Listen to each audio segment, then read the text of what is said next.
Allahu viewers, आपका host Allah Naushahani my spiritual journey part 37 में आपको सलाम पेश करता है। उम्मीद है कि आप सब खैरियत से होंगे और बिल्कुल ठाट बाट में होंगे। अल्लाह ताला आपको खुश रखे, आबाद रखे। मेरी दुआएं आपके साथ है और आपसे एक रिक्वेस्ट है कि मेरे लिए भी दुआ किया करें। थैंक यू वेरी मच, जज़ाकल्लाह। आज जो मैं आपको चीज़ बताने वाला हूँ रूहानियत की, वो ये है कि जब अल्लाह अपने बंदों पे करम करने लगे तो फिर क्या होता है। मैं वाक़या बताता हूँ सक्खर का। सक्खर में मैं नेशनल डेवलपमेंट फाइनेंस कॉरपोरेशन में था, एनडीएफसी में, और एनडीएफसी 2001 में दिसंबर के महीने में तकरीबन बंद हो गई। तो मैंने दिसंबर के आखिर में या जनवरी 2002 में मैंने जो है ना बैंक अल-फलाह में काम शुरू किया और वहीं सक्खर में ही किया। वाइस प्रेसिडेंट और ब्रांच मैनेजर मुझे लगाया गया। उन्होंने मुझे एक गाड़ी भी दी, कल्टस नहीं, और वहाँ पे ही जो है ना सराफा बाज़ार सक्खर में हमने बैंक अल-फलाह की ब्रांच शुरू कर दी और स्टार्ट लिया था ब्रांच से, बिल्कुल ओपनिंग ही नहीं की। स्टेट बैंक से परमिशंस लेना, वो सब चीज़ें सारी, और फिर प्रीमिसेस लेना और हर चीज़ में इन्वॉल्व था उसमें। अच्छा, वो जब मामला आगे बढ़ा तो वो मैंने ब्रांच बैंकिंग शुरू की और उसमें मैं ब्रांच मैनेजर था। तो मैं क्या करता था कि तकरीबन दोपहर के टाइम पे मैं घर निकल जाता था, करीब था, सक्खर इतना बड़ा शहर नहीं है। मैं घर चला जाता था और लंच, दोपहर का खाना मैं घर पे करता था। फिर वहाँ से वापस आके फिर मैं ऑफिस में और अपना काम शुरू करता था। फिर रात को काफ़ी टाइम लग जाता था क्योंकि मुझे याद है कि ऑनलाइन का बिज़नेस काफ़ी था पैसों का।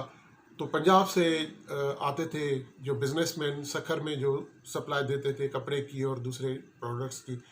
तो यहाँ से रिकवरी करके फिर यहाँ बैंक अल-फलाह आते थे। हम इनकी मुफ्त में, फ्री में ऑनलाइन करते थे इनके अकाउंट्स में, क्योंकि ये कैश ले जाना मसला था, तो इसीलिए ऑनलाइन वो करवाने आते थे। तो काफ़ी रश होता था। हम शाम को उनको सर्विसेज देते थे और काफ़ी लेट तक देते थे।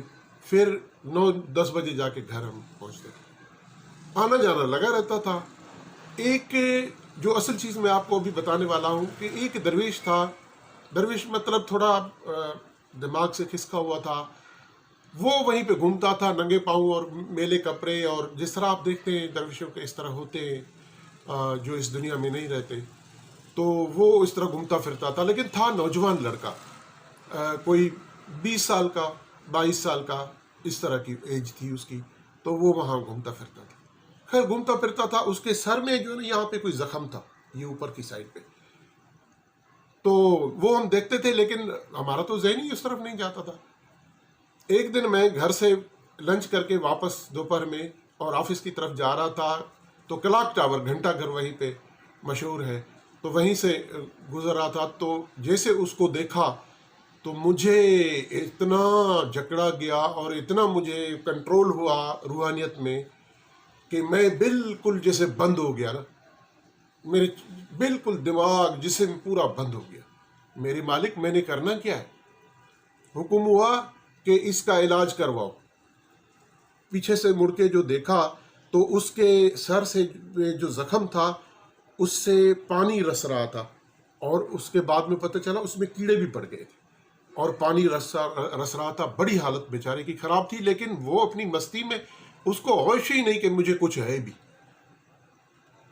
मैं चला गया अपने ऑफिस में, वहीं पे गाड़ी खड़ी की और वहीं पे ही मैंने एक गार्ड, उस वक्त फारिग बैठा हुआ था, मैंने उसको बुलाया, और एक मैसेंजर था चपड़ासी, उसको बुलाया। मैंने कहा यार मुझे एक हुक्म हुआ है, ये लड़का, उन्होंने कहा हाँ जी हम भी देखते हैं। मैंने कहा यार इसका मैंने इलाज करवाना है अपने खर्चे से। अब तुम क्या करो कि इसको देख लो और इसको किसी तरीके से राज़ी करो।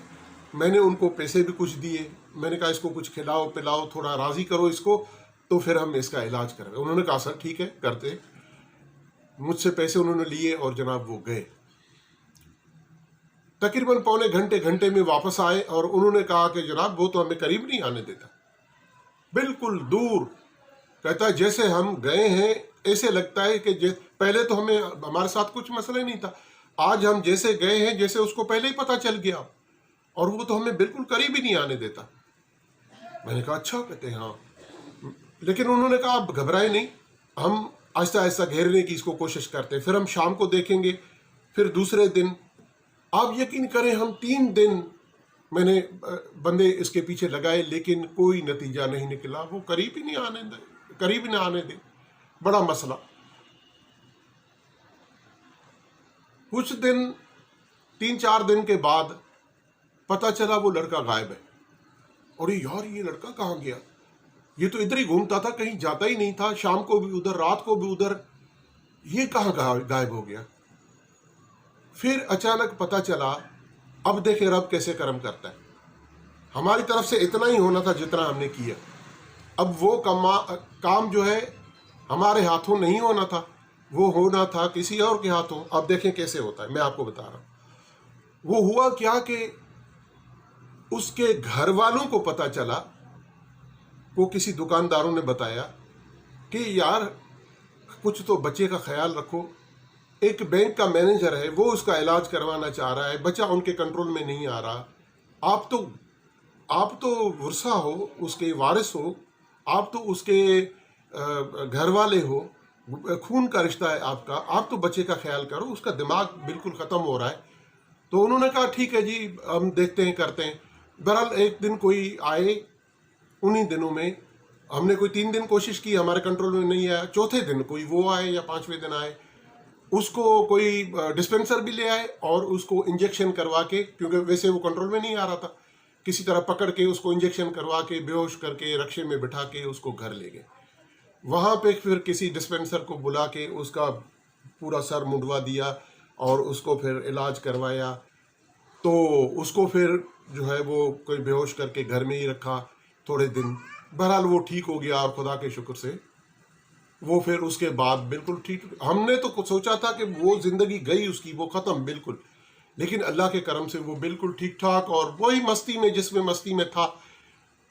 तो उसके बाद भी हम उसके करीब जाने की कोशिश करते थे। मेरे और भी दोस्त थे वहाँ पे पढ़े लिखे प्रोफेसर, तो वो भी शाम को हम मिलते थे वहाँ पे घंटा घर पे, और वहाँ पे जब हम मिलते थे और उनको जो है कुछ खिलाने की कोशिश करते थे तो हमें दूर से देख के मुस्कुराता था, लेकिन हमें करीब नहीं आने देता था। फिर मेरा एक दोस्त था प्रोफेसर, मैं उसको बोलता था कि यार मैं पैसे दे देता हूँ, इससे पूछो क्या खाओगे।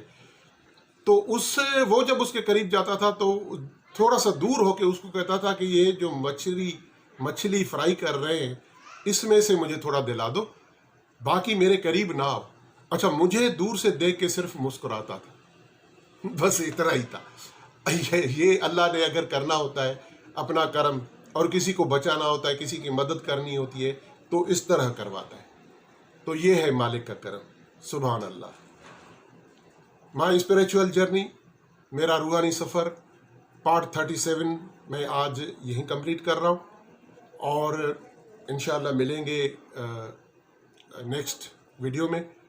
तब तक अपने होस्ट अलान शाहानी को दे इजाज़त। आपको अगर मेरा रूहानी सफ़र और my spiritual journey social reformation university channel है मेरा, अगर अच्छा लग रहा है तो प्लीज़ लाइक करें, कमेंट करें, शेयर करें, सब्सक्राइब करें, बेल आइकन को प्रेस करना न भूलें ताकि मेरी हर आने वाली वीडियो आप तक पहुंचे। तब तक अपने होस्ट अलान शाहानी को दे इजाज़त। अल्लाह हाफिज़, अल्लाह हाफिज़, अल्लाह हाफिज़। Thank you, God bless you. बहुत मेहरबानी।